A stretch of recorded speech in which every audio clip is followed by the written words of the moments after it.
Hello guys, welcome back. మనం డబించి resolve కంప్లీట్గా నేర్చుకునే ముందు మనకు కొన్ని కాన్సెప్ట్స్ అనేవి తెలియాలి.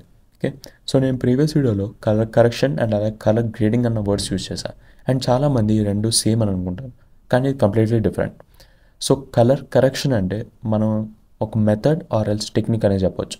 సో ఈ మెథడ్ని యూజ్ చేసుకుని మన సీన్లో ఉన్న కలర్స్ని పర్ఫెక్ట్గా బ్యాలెన్స్ చేస్తాం. అంటే బ్లాక్స్ని బ్లాక్స్గా చేసి వైట్ని వైట్స్ తీసుకొచ్చి అండ్ మధ్యలో ఉండే కలర్స్ని వాటి రెస్పెక్టివ్ కలర్స్కి బ్యాలెన్స్ చేస్తాం. సో లెట్స్ సే ఇది మనకి కెమెరా నుంచి వచ్చే లాగ్ ఫైల్. సో ఇప్పుడు దీనిపైన మనం బేసిక్ కలర్ కరెక్షన్ చేసినప్పుడు ఏమవుతుందంటే బ్లాక్స్ అన్నీ బ్లాక్స్కి వస్తాయి అండ్ అలాగే హైలైట్స్ వైట్స్ ఏవైతే ఉన్నాయో సో అవన్నీ కూడా వైట్స్కి వస్తాయి. అండ్ మధ్యలో ఉండే ఈ కలర్స్ ఏవైతే ఉన్నాయో సో అవన్నీ కూడా వాటి రెస్పెక్టివ్ కలర్స్కి బ్యాలెన్స్ అవుతాయి. ఓకే, అండ్ అలాగే కలర్ గ్రేడింగ్ అంటే మనం ఒక షాట్ని ఆ మూవీకి తగ్గట్టు ఆర్ఎల్స్ ఆ కేటగిరీ తగ్గట్టు ఆ మూడ్ని తీసుకురావడం. సో దీనికి ఎగ్జాంపుల్ ఏంటంటే మనకి హారర్ మూవీస్ ఉంటాయి అండ్ అలాగే కామెడీ మూవీస్ ఉంటాయి. సో హారర్ మూవీస్ అన్నీ కూడా ఒక రకమైన కలర్ థీమ్లు ఉంటాయి, వేరాజ్ మనం కామెడీ మూవీ తీసుకుంటే అవి ఇంకొక రకమైన థీమ్లు ఉంటాయి.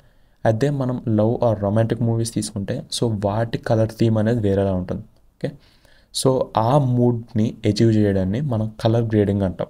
ఓకే, సో ఇది కలర్ కరెక్షన్కి అండ్ అలాగే కలర్ గ్రేడింగ్కి difference. So that's it for this video. See in the next one. Bye.